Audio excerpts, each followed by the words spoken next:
Good morning friends, welcome back. आज जो मैं आप लोगों के साथ टॉपिक डिस्कस करने जा रहा हूं, ये इंडियन इकोनॉमिक डेवलपमेंट का हमारा टॉपिक है। जी हां, हमारा टॉपिक है features, problems and policies of agriculture. इस चैप्टर के अंदर हमने एग्रीकल्चर की डिटेल डिस्कशन करनी है। एग्रीकल्चर की इंपॉर्टेंस, फीचर्स, प्रॉब्लम्स, जो ग्रीन रेवोल्यूशन मिड 60s में हमारी कंट्री में हुआ, उस ग्रीन रेवोल्यूशन के बारे में पढ़ेंगे। उसका मीनिंग, उसको पॉसिबल बनाने के लिए गवर्नमेंट ने क्या कदम उठाए, इंडियन इकोनॉमी ने क्या गेन किया, क्या इसकी लिमिटेशन रही और क्या हमें और ग्रीन रेवोल्यूशन की जरूरत है या नहीं। तो टाइम ज्यादा ना वेस्ट करते हुए हम आगे बढ़ते हैं। हम डिस्कस करते हैं इंपॉर्टेंस ऑफ एग्रीकल्चर। आप जानते हैं कि इंडियन इकोनॉमी एक एग्रीकल्चरल इकोनॉमी है। सो इंडियन इकोनॉमी एक एग्रीकल्चरल इकोनॉमी है, तो ऑब्वियसली ये जो टैग एग्रीकल्चरल इकोनॉमी का मिला है इंडिया को, ऑब्वियसली यहां पे एग्रीकल्चर ने कुछ कंट्रीब्यूट किया है। हमारी इकोनॉमी में एग्रीकल्चर की बहुत बड़ी भूमिका रही है। ये क्या भूमिका रही है, हम इन 9 पॉइंट्स के जरिए डिस्कस करेंगे। तो सबसे पहला पॉइंट है हमारे पास contribution in GDP. Contribution in GDP की अगर मैं आप लोगों से बात करूं, हमारी कंट्री की जो टोटल इनकम है उसमें अलग अलग सेक्टर्स कंट्रीब्यूट कर रहे हैं। इंडस्ट्रीज का कंट्रीब्यूशन है, सर्विस सेक्टर का कंट्रीब्यूशन है, एक बहुत बड़ा कंट्रीब्यूशन एग्रीकल्चर का भी है। 1951 में एग्रीकल्चर 51% कंट्रीब्यूट कर रही थी जीडीपी में, जो कि 2016 का डेटा के मुताबिक ये कंट्रीब्यूशन 17.4 का हो गया है। जी, इसका मतलब ये नहीं है कि एग्रीकल्चर सेक्टर की इंपॉर्टेंस कम हो गई है। इसका मतलब ये नहीं है कि एग्रीकल्चर सेक्टर ने कम कंट्रीब्यूट करना स्टार्ट कर दिया। इसका मतलब सिर्फ इतना है कि बाकी के जो सेक्टर्स हैं, इनका जो ग्रोथ रेट रहा है एग्रीकल्चर के कंपैरेटिवली ज्यादा रहा है, क्योंकि इन सेक्टर्स के अंदर machines, capital intensive technology use होती है, तो इनकी ग्रोथ थोड़ी ज्यादा रही। जबकि एग्रीकल्चर के अंदर लेबर इंटेंसिव टेक्नोलॉजी यूज होने की वजह से और कुछ और चैलेंजेस होने की वजह से ग्रोथ रेट यहां पे कम रही। अदरवाइज अमाउंट की बात करें तो अमाउंट के अंदर तो कंट्रीब्यूशन बड़ा ही है, सिर्फ परसेंटेज की फॉर्म में रिड्यूस हुआ। देन सोर्स ऑफ एम्प्लॉयमेंट, ये कहना गलत नहीं होगा कि आधी वर्किंग पॉपुलेशन हमारी एग्रीकल्चर के ऊपर डिपेंडेंट है। 47 हाफ ही है।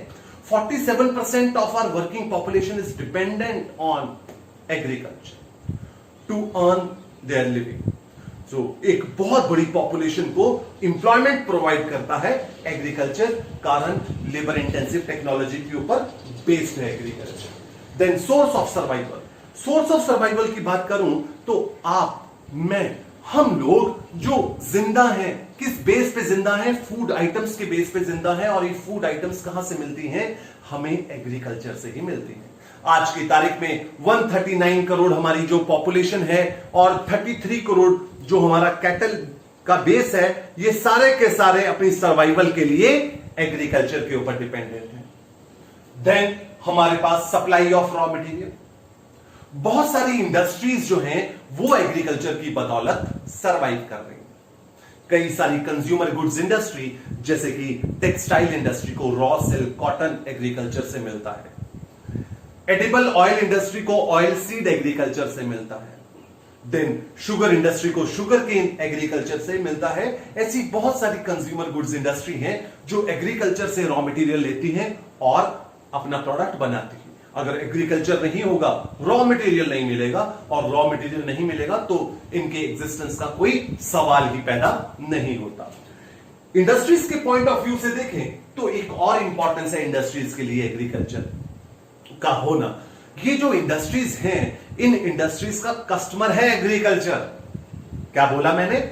इन इंडस्ट्रीज का कस्टमर है एग्रीकल्चर। फॉर एग्जांपल ट्रैक्टर की बात करें, ट्रैक्टर कौन चलाता है? आप चलाते हैं, मैं चलाता हूं? जी नहीं, ये फैमिली व्हीकल नहीं है, ये एक कमर्शियल व्हीकल है जो एग्रीकल्चर के अंदर यूज होता है। एग्रीकल्चर नहीं होगा तो ट्रैक्टर कौन खरीदेगा? और combines, pump set, fertiliser, pesticides, ये सारी जो इंडस्ट्रीज हैं, ये चीजें जो बनाती हैं, इनका कस्टमर है एग्रीकल्चर। एग्रीकल्चर की वजह से ही इनका प्रोडक्ट बिकता है। अगर एग्रीकल्चर नहीं होगा ये एग्रो बेस्ड इंडस्ट्रीज बंद हो जाएगी। Then contribution in international trade, हम जो सामान एक्सपोर्ट करते हैं, इंपोर्ट करते हैं, काफी कैटेगरी का, डिफेंस इक्विपमेंट्स हैं इसके अंदर, इंडस्ट्रियल प्रोडक्ट्स हैं, सॉफ्टवेयर्स हैं, जी हां एग्रीकल्चर भी है। एग्रीकल्चर 1/3 कंट्रीब्यूशन है एग्रीकल्चरल आइटम्स का हमारी इंटरनेशनल ट्रेड में, जिसकी वजह से हम एक अच्छा खासा फॉरेन एक्सचेंज अर्न कर पाते हैं। Then we move to next point, contribution in domestic trade. Domestic trade क्या होता है? हमारी कंट्री की बाउंड्री में जो ट्रांजैक्शंस हो रही हैं, सेल एंड परचेज हो रहा है, ये हमारा डोमेस्टिक ट्रेड है। एग्रीकल्चर की बदौलत डोमेस्टिक ट्रेड का वॉल्यूम बढ़ जाता है। एग्रीकल्चर हाउस होल्ड सेक्टर को प्रोडक्ट बेचता है, एग्रीकल्चर प्रोडक्शन सेक्टर को, इंडस्ट्रीज को प्रोडक्ट बेचता है और खरीदता भी है। एग्रीकल्चर सेक्टर गवर्नमेंट को प्रोडक्ट बेचता है। तो यानी कि कहने का मतलब ये है, ये एग्रीकल्चर की बदौलत इंटरनल ट्रेड का वॉल्यूम बढ़ता है, क्योंकि ये हाउस होल्ड को बेचता है, इंडस्ट्रीज को बेचता है, वहां से खरीदता भी है, एंड देन गवर्नमेंट को भी प्रोडक्ट बेचता है। Then support to transport industry, ये जो ट्रांसपोर्ट इंडस्ट्री है, रेलवेज हो, रोडवेज हो, ट्रक्स हैं, टेम्पोज हैं, ये अपनी इनकम का एक अच्छा खासा हिस्सा एग्रीकल्चर की बदौलत अर्न कर पाते हैं, क्योंकि एग्रीकल्चरल प्रोडक्ट्स को एक जगह से दूसरी जगह ले जाना होता है, खेतों से मंडी तक ले जाना होता है, एक स्टेट से दूसरी स्टेट तक ले जाना होता है। इस मूवमेंट की वजह से इस ट्रांसपोर्ट इंडस्ट्री की अच्छी खासी इनकम जनरेट हो जाती है। देन इसके बाद हमारे पास नेक्स्ट है wealth of the nation. Wealth of the nation की बात करें, नेशन की वेल्थ के अंदर क्या आता है? हमारे फाइनेंशियल एसेट्स आते हैं, और नेशन की वेल्थ के अंदर लैंड आती है, मशीनों का स्टॉक आता है, ये सारा वेल्थ ऑफ नेशन के अंदर आता है। एग्रीकल्चर हमारी वेल्थ ऑफ नेशन का एक अच्छा खासा हिस्सा संभाले हुए है, क्योंकि एग्रीकल्चर के अंदर भी कई मशीन्स यूज होती हैं। एग्रीकल्चर के अंदर काफी बड़ा हिस्सा है लैंड का जो एग्रीकल्चर संभाले हुए है। तो इससे ये शो होता है कि एग्रीकल्चर के पास हमारी जो कंट्री की वेल्थ है उसका एक बड़ा हिस्सा बिलोंग करता है। तो फीचर्स के बाद हमारे पास है प्रॉब्लम्स एंड फीचर्स।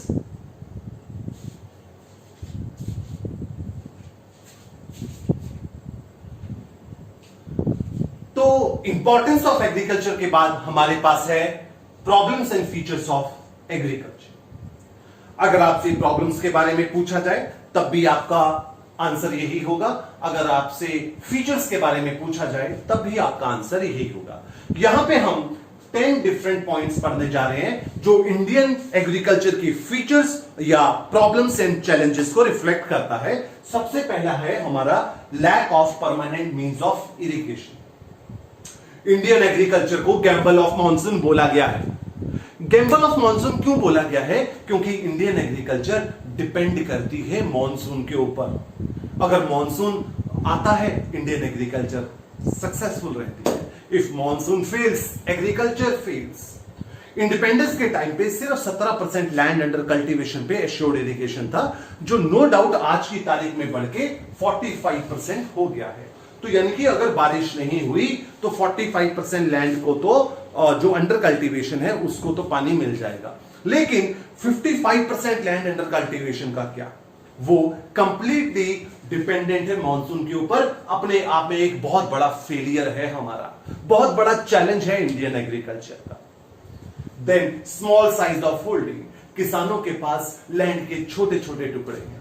छोटे छोटे लैंड के टुकड़े होने से एक चैलेंज आ जाता है, एक तो इससे आउटपुट कम होता है, दूसरा यहां पे फार्मर्स के पास छोटे टुकड़े होने से वो ज्यादा इंटरेस्ट दिखाता नहीं कल्टीवेशन पे, होना तो है नहीं आउटपुट, वो फैमिली नीड्स को ही ध्यान में रखता है, फिर वो मशीनें यूज नहीं करता, एग्रीकल्चर बैकवर्ड बना रहता है। ये कई सारे चैलेंजेस इस वजह से आ जाते हैं। ना सिर्फ लैंड के छोटे छोटे टुकड़े हैं, स्कैटर्ड भी हैं। कई फार्मर्स के पास लैंड तो है बट टुकड़े हैं छोटे, कुछ पीस ऑफ लैंड घर के पास है, कुछ पीस ऑफ लैंड दूर दराज है। सो ऐसे में क्या है, जो दूर दराज के इलाकों में लैंड के टुकड़े हैं वो अनकल्टिवेटेड रहते हैं, क्योंकि वहां पे एफर्ट ज्यादा लगती है दूर दराज के इलाकों में जाके कल्टीवेशन करना। सो फार्मर क्या करता है, आसपास के जो टुकड़े होते हैं उन्हीं के ऊपर खेती करता है। हालांकि इसका सॉल्यूशन गवर्नमेंट ने अपनाया मिड 60s में, ग्रीन रेवोल्यूशन के दौरान गवर्नमेंट ने कंसोलिडेशन ऑफ लैंड होल्डिंग अपनाया, जिसमें फार्मर्स से छोटे छोटे लैंड के टुकड़े लेके एक बिग पीस ऑफ लैंड एक ही जगह दे दिया। बट चैलेंज आज भी बना हुआ है। Then conventional outlook subsistence farming. ये कैसी फार्मिंग है? इसमें फार्मर खेती करता है फैमिली नीड्स को ध्यान में रख के, बच गया तो मार्केट में बेचेंगे, प्रॉफिट को ध्यान में नहीं रखता, इनकम को ध्यान में नहीं रखता। ऐसे में जिन फार्मर्स के पास बिग पीस ऑफ लैंड भी है तो वो फैमिली नीड्स को ही ध्यान में रख रहे हैं, तो छोटे पीस पे ही काम करेंगे, बाकी का जो पीस है वो अनकल्टिवेटेड रहेगा। इससे जो प्रोडक्ट का वॉल्यूम कम होता है, मार्केट में सप्लाई कम होती है, कमोडिटीज के प्राइस हाई होते हैं, हर जाना हम लोगों को ही भुगतना पड़ता है फार्मर की इस अप्रोच का। सो ये जो कन्वेंशनल आउटलुक है कि फैमिली नीड्स को ही ध्यान में रख के खेती करनी है, ये हमारी एग्रीकल्चर को पीछे की तरफ धकेल रही है। Then deficiency of credit. ज्यादातर इंडियन फार्मर्स पुअर हैं। फार्मर्स को लोन की जरूरत है दो कारणों के लिए, प्रोडक्टिव, अनप्रोडक्टिव। प्रोडक्टिव तो है खेती बाड़ी के लिए, अनप्रोडक्टिव सोशल सेरेमनीज को परफॉर्म करने के लिए, जैसे कि शादी ब्याह हो गया घर में, इसलिए। और क्रेडिट ये दो जगह से रहते हैं, इंस्टीट्यूशनल जिसमें बैंक और कोऑपरेटिव क्रेडिट सोसाइटीज आती हैं, ये लो रेट ऑफ इंटरेस्ट चार्ज करती हैं बट कोलेटरल डिमांड करते हैं, प्रोसेसिंग टाइम ज्यादा है, डॉक्यूमेंटेशन फॉर्मेलिटीज है, सफिशिएंट लोन नहीं मिलता, टाइमली नहीं मिलता। देन नॉन इंस्टीट्यूशनल सोर्स है। नॉन इंस्टीट्यूशनल सोर्स में लोकल मनी लेंडर्स आते हैं, साहूकार आते हैं, ये टाइम से दे देते हैं, जितना चाहिए उतना दे देते हैं, लेकिन रेट ऑफ इंटरेस्ट ज्यादा लेते हैं, कोलेटरल भी नहीं चाहिए। यही कारण है कि 36% जो फार्मर्स है वो इंस्टीट्यूशनल छोड़ के नॉन इंस्टीट्यूशनल के ऊपर डिपेंडेंट है। क्यों? टाइम से मिल जाता है, कोलेटरल नहीं देना, डॉक्यूमेंटेशन फॉर्मेलिटी नहीं, आसानी से मिल जाएगा, वहां चले जाते हैं। हाई रेट ऑफ इंटरेस्ट ये चार्ज करते हैं साहूकार, जिस वजह से इन 36% जो फार्मर्स है इनकी इकोनॉमिक कंडीशन पुअर बनी रहती है। कारण सारा इंटरेस्ट तो उसे दे दिया, बचा क्या? कुछ भी नहीं बचा। चैलेंज ये है कि इनको 36 वालों को निकाल के 64 तक इंस्टीट्यूशनल पे लेके जाना है। देन हमारा एक problem, lack of organised marketing system. किसान की प्रॉब्लम खत्म होने का नाम नहीं ले रही। किसान की प्रॉब्लम खत्म होने का नाम नहीं ले रही। पहले तो पैसा नहीं था कल्टीवेशन स्टार्ट करने के लिए, जैसे तैसे पैसा अरेंज किया इंस्टीट्यूशनल नॉन इंस्टीट्यूशनल से, खेती स्टार्ट करी, देन मॉनसून के ऊपर डिपेंडेंट है, फिर किसी तरीके से मॉनसून ठीक हो भी गया, फिर उसके बाद चैलेंज है प्रोडक्ट को बेचे कैसे, हार्वेस्टिंग के बाद स्टोर कहां करें, मंडी तक कैसे लेके जाएं, ट्रांसपोर्टेशन की प्रॉब्लम है, इंफॉर्मेशन का एक्सेस नहीं है कि किस टाइम पे कौन सी फसल बोनी है, कौन सी किस्म का बीज यूज करना है, कितना होल्ड करके रखना है, कितना बेच देना है और किस टाइम पे बेचना है ताकि प्राइस सही मिल सके। ये दिक्कतें फार्मर्स को आ रही है। हालांकि इसके लिए भी कदम उठाए गए हैं बट चैलेंजेस फार्मर्स फेस कर रहा है। एक्सप्लॉयटेटिव अग्रेरियन रिलेशन, जो लैंडलॉर्ड और टिलर ऑफ द सॉइल है, इनके जो रिलेशंस है वो हेल्दी नहीं है, इनके रिलेशंस के अंदर प्रॉब्लम है। लैंडलॉर्ड का मेन ऑब्जेक्टिव है बस मुझे रेंट दे दो, आपकी कल्टीवेशन होती है, फसल सही हो रही है नहीं हो रही, मुझे कोई मतलब नहीं है, लैंड की इंप्रूवमेंट की तरफ बिल्कुल ध्यान नहीं देते, सिर्फ रेंट चाहिए। ये अप्रोच जो फार्मर्स के लिए काफी प्रॉब्लमेटिक है। फार्मर्स को रेंट भी देना है, फसल नहीं हुई, उसके हाथ में आया भी कुछ नहीं, तो इस वजह से इन दोनों में टसल बना रहता है, इनके रिलेशंस हेल्दी नहीं होते। देन डिसगाइज्ड अनएम्प्लॉयमेंट एक और प्रॉब्लम है हमारी एग्रीकल्चर की, टिपिकल फीचर माना जाता है हमारी एग्रीकल्चर का, मतलब more than required people are engaged in an activity. 5 लोगों की जरूरत है, 10 लगे हैं, सारी की सारी फार्मिंग फैमिली एग्रीकल्चर कर रही है। ऐसे में सरप्लस बंदों को अगर हटा देंगे तो इनकम आउटपुट नहीं गिरेगी, इस वजह से प्रोडक्टिविटी लो रहती है हमारी कंट्री में। देन यूज ऑफ मशीन्स बहुत ज्यादा कम है, फार्मर्स मशीन यूज नहीं करते, कई कारण हैं इसके। एक तो फार्म्स का जो साइज है वो छोटा है, इसलिए वो डेलिबरेटली मशीन्स यूज नहीं करते, इकोनॉमिक कंडीशन उनकी सही नहीं है तो इस वजह से मशीन्स परचेज नहीं कर पाते हैं। तो बट इस वजह, जिस भी वजह से मशीन्स परचेज नहीं हुई, इंडियन एग्रीकल्चर बैकवर्ड बनी हुई। देन बात करते हैं पॉइंट नंबर 10 की, प्रोडक्टिविटी लो है। प्रोडक्टिविटी पर हेक्टेयर, प्रोडक्टिविटी पर वर्कर दोनों ही लो है। उसके कई कारण हैं कि मशीन्स का यूज नहीं, स्मॉल साइज ऑफ होल्डिंग है, फ्रेगमेंटेड होल्डिंग है, मॉनसून के ऊपर डिपेंडेंट है, फार्मर पुअर है, फार्मर इलिटरेट है, फार्मर इलिटरेट है, उसको नॉलेज नहीं है। इन वजहों से उसकी जो प्रोडक्टिविटी है वो लो रहती है। अब अगर आप डेटा को देखें, राइस के मामले में वर्ल्ड का जो एवरेज है प्रोडक्टिविटी में ton per hectare 4.5 ton per hectare है, जबकि इंडिया में 3.6। वीट की बात करें, वर्ल्ड का एवरेज 3.3 टन पर हेक्टेयर है, इंडिया का 3.1। मेज में वर्ल्ड की जो एवरेज है 5.6, इंडिया की 2.6। ये डेटा बेशक याद मत कीजिएगा, ये सिर्फ आपकी अंडरस्टैंडिंग के लिए है। ये डेटा ये साफ शो करता है कि हमारी जो प्रोडक्टिविटी है वर्ल्ड की प्रोडक्टिविटी के मुकाबले में कहीं पीछे। सो दोस्तों, ये थे हमारे features and problems of agriculture. Features and problems के बाद हमारे पास नेक्स्ट टॉपिक है ग्रीन रेवोल्यूशन। ग्रीन रेवोल्यूशन बहुत ही इंपॉर्टेंट टॉपिक है हमारा। इसके अंदर हमने ग्रीन रेवोल्यूशन का मीनिंग, ग्रीन रेवोल्यूशन को पॉसिबल करने के लिए गवर्नमेंट ने क्या कदम उठाए हैं, देन उसकी अचीवमेंट्स और फेलियर्स क्या रहे। ग्रीन रेवोल्यूशन मिड 60s के अंदर हमारी कंट्री में ऑब्जर्व किया गया। यहां पे tremendous increment in agriculture production हुआ because of the use of HYV seeds, high yielding variety of seeds, because of the use of machines, because of use of fertilisers, pesticide और भी बहुत सारे रिफॉर्म्स की वजह से। ग्रीन रेवोल्यूशन 2 फेजेस में आया है। फर्स्ट फेज मिड 60s से मिड 70s के बीच में रहा। यहां पे व्हीट और राइस में HYV सीड्स इंट्रोड्यूस करे गए और कुछ ही स्टेट्स के अंदर ये पॉसिबल हो पाया, पंजाब, आंध्र प्रदेश एंड तमिलनाडु। इसका सेकेंड फेज मिड 70s से मिड 80s में आया। 4 और HYV सीड्स जो है और 4 और क्रॉप्स में इंट्रोड्यूस करे गए हैं, जैसे कि ज्वार, बाजरा, मेज, कॉटन। और कुछ और स्टेट्स के अंदर भी इंक्लूड किया गया ग्रीन रेवोल्यूशन। कुछ और स्टेट्स के अंदर कवर किया गया। हरियाणा, MP, महाराष्ट्र जैसी स्टेट्स भी कवर हो पाई। ग्रीन रेवोल्यूशन के चलते तहत गवर्नमेंट को 3 तरह के कदम उठाने पड़े हैं। पहला है technical reforms, institutional reforms, general reforms. इन तीनों रिफॉर्म्स को आपने डिटेल में डिस्कस करना है। मैं बता दूं, इंस्टीट्यूशनल रिफॉर्म्स को हम लैंड रिफॉर्म्स भी बोलते हैं। टेक्निकल रिफॉर्म्स में जैसा कि आप देख रहे हैं 5 तरह के सुधार करे गए हैं। ये 5 तरह के सुधार क्या है? सबसे पहले use of HYV seeds, high yielding variety of seeds use करे गए हैं। 6 क्रॉप्स के अंदर ये HYV सीड्स इंट्रोड्यूस करे गए। HYV सीड्स व्हीट, राइस, ज्वार, बाजरा, मेज एंड कॉटन, इन 6 क्रॉप्स के अंदर जो HYV सीड्स इंट्रोड्यूस करे गए, ये ट्रेडिशनल सीड्स के मुकाबले इनकी जो प्रोडक्टिविटी है वो बहुत ज्यादा होती है। यानी कि एक स्ट्रॉ के अंदर जो आउटपुट आता है वो ज्यादा आता है ट्रेडिशनल सीड्स के कंपैरेटिवली। गवर्नमेंट ने इसके रिगार्ड में नेशनल सीड्स कॉर्पोरेशन सेटअप किया है। ये नेशनल सीड्स कॉर्पोरेशन का ऑब्जेक्टिव क्या है?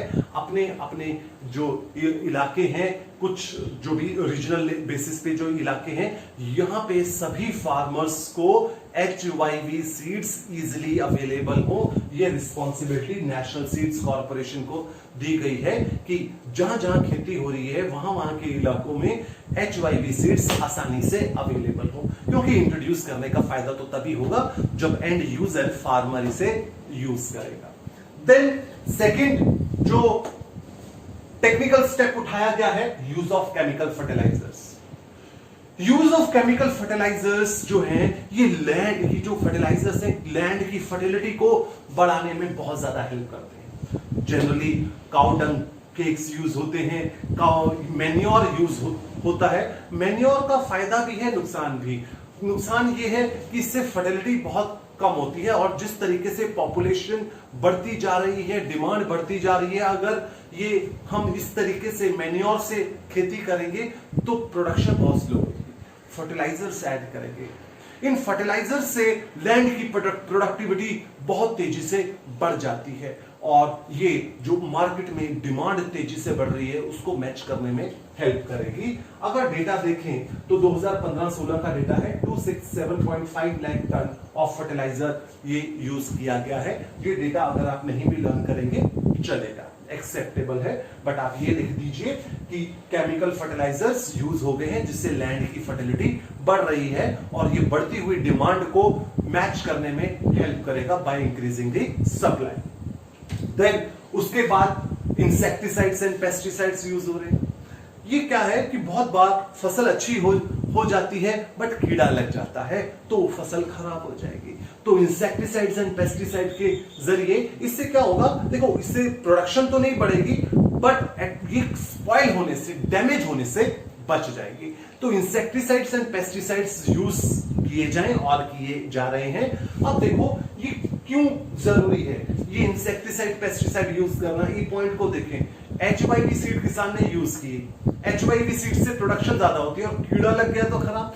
तो HYV सीड्स के बेनिफिट्स को अवेल करने के लिए जरूरी है इंसेक्टिसाइड्स पेस्टिसाइड्स यूज किए जाएं। 14 central plant protection centres government ने इस डायरेक्शन में सेटअप करे हैं जो इस चीज का ख्याल रखेंगे कि पेस्टिसाइड्स और इंसेक्टिसाइड अच्छे तरीके से यूज हो और हर जगह ये अवेलेबल हो। देन उसके बाद हमारे पास point number 4, scientific farm management practices. Scientific farm management practices क्या कहती हैं कि जो खेती करनी है ब्लाइंडली नहीं करनी है, साइंटिफिक तरीके से खेती करो। ये साइंटिफिक तरीका क्या है, ये साइंटिफिक तरीका है सही टाइम पे सही फसल का चुनाव करो। ऐसा नहीं है जिस मौसम आपका मन मर्जी जिस मौसम में चाहो कोई भी फसल उगा दो, मौसम के हिसाब से फसल उगाओ। और जो HYV सीड्स हैं वो लैंड की फर्टिलिटी, लैंड की क्वालिटी के हिसाब से सिलेक्ट करो, क्रॉप रोटेशन करो, फर्टिलाइजर्स यूज करो, लैंड को तैयार करो। इससे आउटपुट जो आएगा बेटर आएगा। साथ ही गवर्नमेंट ने 23 एग्रीकल्चरल यूनिवर्सिटीज सेटअप करी हैं जो काफी रिसर्च का काम कर रही हैं और नई नई इन्वेंशन करके फार्मर्स को रेगुलरली अपडेट किया जाता है टेक्निक्स के मामले में ताकि आउटपुट बेटर हो सके। देन इसके बाद हमारे पास है mechanised means of cultivation. Agriculture जो हमारी बैकवर्ड है, किसान मशीन्स यूज नहीं कर रहे, ये इंश्योर करने के लिए किसान मशीनों को यूज करें, हमारी एग्रीकल्चर एडवांस हो सके, मैकेनाइज्ड हो सके, इस पर्पस के लिए ये कदम उठाया गया। क्योंकि हमारे ज्यादातर फार्मर्स गरीब हैं, पुअर हैं और उनके पास पैसे की कमी है जिस वजह से वो मशीन्स परचेज नहीं कर पा रहे। इसी पर्पस के लिए गवर्नमेंट क्रेडिट फैसिलिटीज का भी अरेंज करेगी ताकि किसान आसानी से क्रेडिट अवेल कर सके, इन मशीनों को यूज कर सके। साथ ही इतना ही नहीं, गवर्नमेंट ने हर स्टेट में एग्रो इंडस्ट्रीज कॉर्पोरेशन सेटअप किया। ये एग्रो इंडस्ट्रीज कॉर्पोरेशन हर स्टेट के अंदर है। ये कॉर्पोरेशन का ऑब्जेक्टिव होगा अपनी अपनी स्टेट के अंदर एग्रो बेस्ड इंडस्ट्रीज को सेटअप करना। एग्रो बेस्ड इंडस्ट्रीज क्या है, वो इंडस्ट्रीज जो ऐसी मशीनें बनाती हैं जो एग्रीकल्चर में यूज होंगी, ऐसी इंडस्ट्रीज सेटअप करें, इनको सब्सिडीज दें, टैक्स रिबेट दें, जिससे ये इंडस्ट्रीज सेटअप होंगी, ज्यादा मशीनें यूज हो, प्रोडक्ट प्रोड्यूस होंगी, किसान आसानी से इनको अवेल कर पाएंगे। देन हमारे पास सेकंड कैटेगरी ऑफ रिफॉर्म्स है इंस्टीट्यूशनल रिफॉर्म्स। इन इंस्टीट्यूशनल रिफॉर्म्स को हम लैंड रिफॉर्म्स भी बोलते हैं।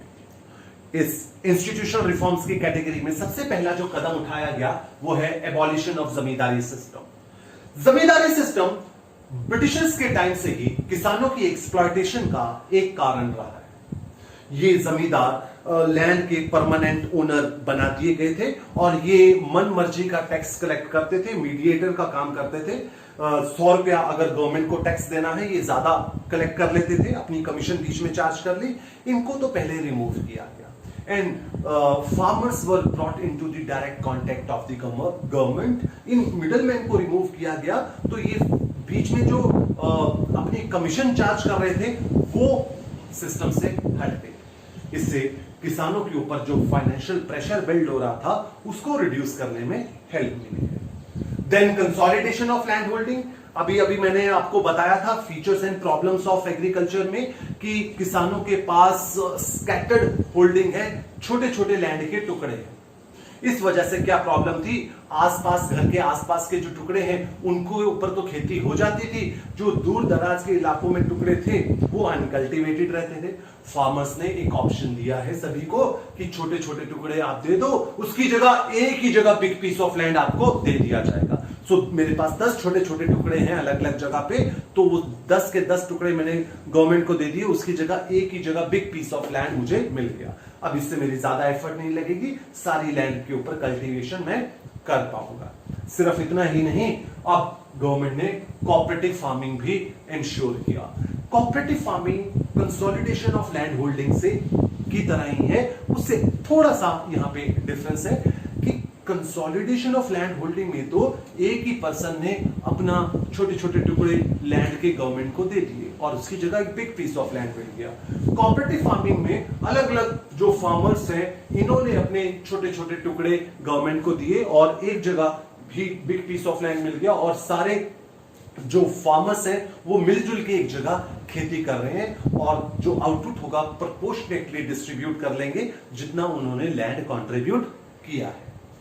Then ceiling on land holding. Ceiling on land holding में क्या किया है, इसमें अनइक्वल डिस्ट्रीब्यूशन है लैंड में। कई फार्मर्स के पास बहुत ज्यादा लैंड है, कईयों के पास बिल्कुल नहीं है। ये इनइक्वालिटी को रिमूव करने के लिए एक सीलिंग फिक्स कर दी गई है। अलग अलग स्टेट में अलग अलग नॉर्म्स हैं।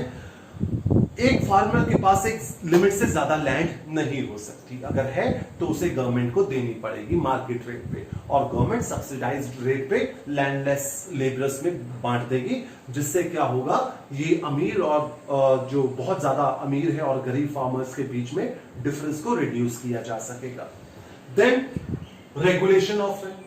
जो ठेकेदार है रेंट पे लैंड देता है, इस ठेकेदार के ऊपर लगाम कसी गई कि अपनी मनमर्जी का रेंट चार्ज नहीं करेगा। रेंट कितना हो सकता है, 1/3 ऑफ क्रॉप वैल्यू। जितनी मैंने क्रॉप प्रोड्यूस करी है उसकी मार्केट वैल्यू का 1/3 ही रेंट हो सकता है, उससे ज्यादा रेंट नहीं हो सकता। सो ये हमारे कुछ इंस्टीट्यूशनल और लैंड रिफॉर्म्स रहे जिन्होंने किसानों की इकोनॉमिक कंडीशन को इंप्रूव करने में हेल्प करी। ये इंस्टीट्यूशनल रिफॉर्म्स जो किए गए, इन्होंने प्रोडक्टिविटी बढ़ाने में हेल्प तो नहीं करी, बट किसानों को मोटिवेट करने में हेल्प जरूर करी। और किसान ये जो मोटिवेट होंगे, डायरेक्टली प्रोडक्टिविटी नहीं बढ़ाई, इनडायरेक्टली किसान जब मोटिवेट होंगे, किसान जब एनकरेज होंगे, तो वो ज्यादा प्रोड्यूस करेंगे। सो अगर आपसे एक क्वेश्चन पूछा जाता है कि इंस्टीट्यूशनल लैंड रिफॉर्म, जो इंस्टीट्यूशनल ऑफ और लैंड रिफॉर्म्स जो है एग्रीकल्चर के अंदर किए गए, क्या इन्होंने प्रोडक्टिविटी इंक्रीज करी, तो हमारा जवाब रहेगा डायरेक्टली नहीं, इनडायरेक्टली जरूर करी। किसानों की फेवर में ऐसे कदम उठाए गए जिससे वो मोटिवेट हुए हैं, इसकी वजह से वो प्रोडक्टिविटी बढ़ी है। हम आगे बढ़ते हैं। Then third category of reforms है हमारी जनरल रिफॉर्म्स। जनरल रिफॉर्म्स के अंदर क्या है, एक्सपेंशन ऑफ इरिगेशन फैसिलिटी। आपको मालूम है इंडिपेंडेंस के टाइम पे सिर्फ 17% लैंड के ऊपर एश्योर्ड इरिगेशन थी, और इंडियन जो एग्रीकल्चर है उसको गैम्बल ऑफ मॉनसून, खैर अभी भी बोला जाता है, उस टाइम भी बोला जा रहा था, ज्यादा था वो। क्यों, सिर्फ 17% लैंड के ऊपर एश्योर्ड इरिगेशन थी, अब ये बढ़ा दी गई है। अब ये 45% लैंड अंडर कल्टीवेशन, इसके ऊपर एश्योर्ड इरिगेशन की फैसिलिटी अवेलेबल है। हम मानते हैं ये कम है, बट पहले के कंपैरेटिवली ये बढ़ाया गया। देन मिनिमम सपोर्ट प्राइस का प्रोविजन दिया गया। किसान को ये एश्योरेंस दे दी गई कि अपना सामान वो वैसे तो मार्केट में कहीं पे भी जाके बेच सकता है, बट अगर उसे सही प्राइस नहीं मिलता, वो गवर्नमेंट को कभी भी आके अपना जो प्रोडक्शन है वो कभी भी आके बेच सकता है at pre announced price. Government पहले से ही अनाउंस कर देती है क्या उसका प्राइस रहेगा, उस प्राइस पे अगर किसान चाहे तो आके अपनी क्रॉप्स गवर्नमेंट को बेच दे। इससे किसान को एक एश्योरेंस हो गई कि there is a buyer in the market who is ready to purchase the entire stock. ये उसे एश्योरेंस दे रहे हैं। देन हमारे पास expansion of credit facility.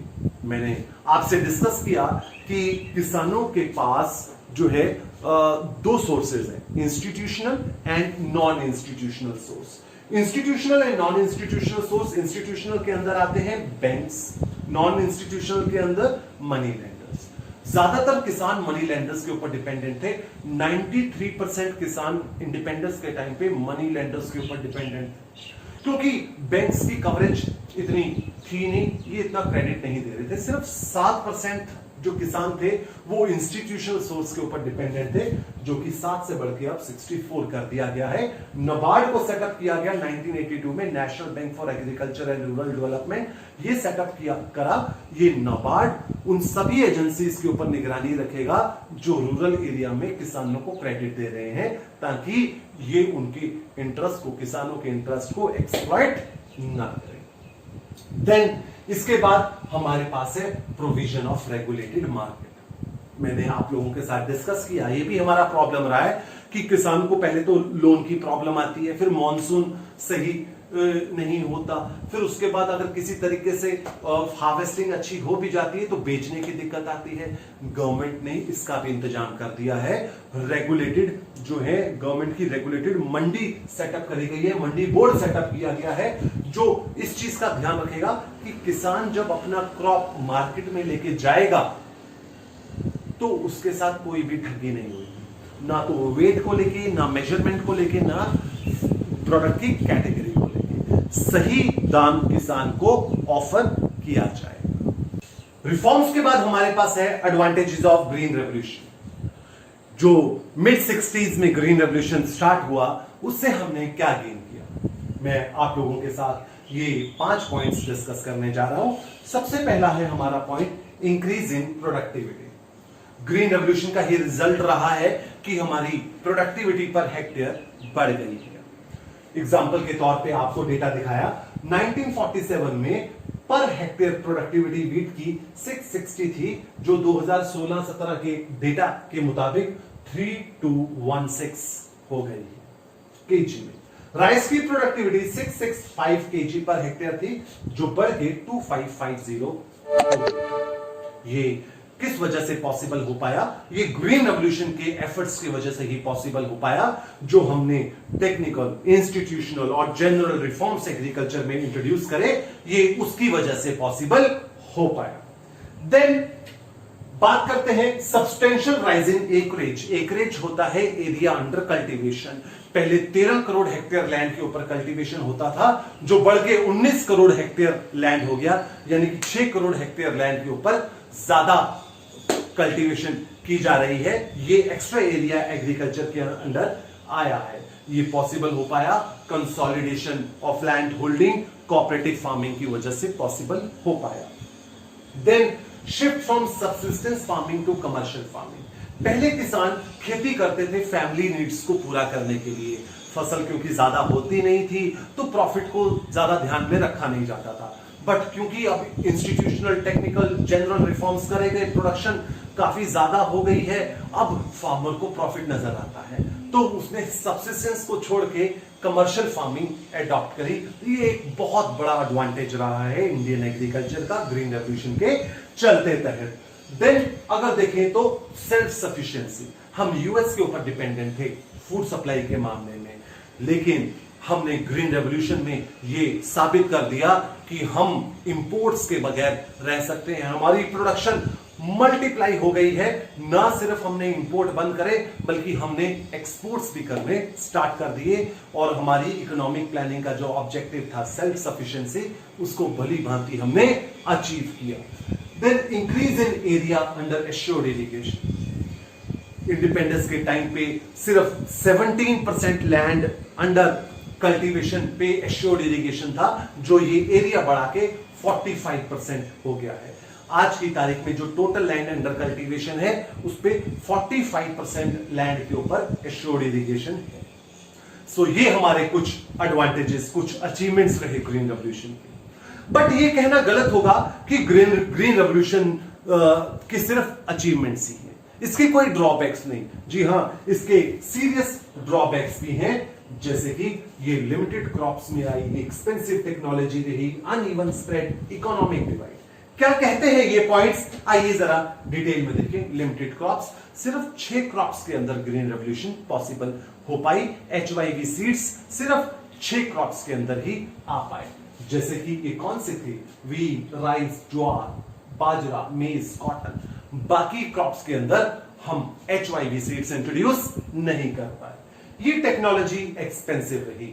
HYV seeds, fertilisers, machines, ये सारी की सारी एक्सपेंसिव रही। इसका फायदा सिर्फ बिग फार्मर्स ही उठा पाए, स्मॉल फार्मर्स इसका फायदा कुछ खास नहीं उठा पाए।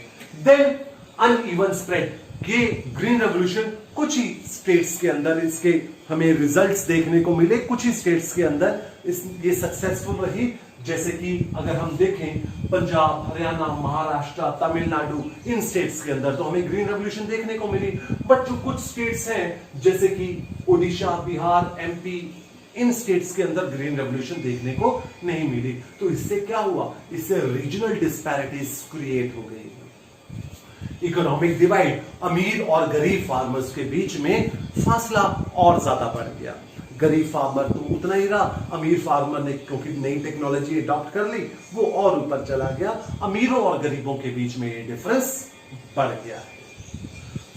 दोस्तों, अभी हमने देखा ग्रीन रेवोल्यूशन ने हमारी इकोनॉमी को कुछ गेन करके भी दिया और इसके कुछ ड्रॉबैक्स भी रहे।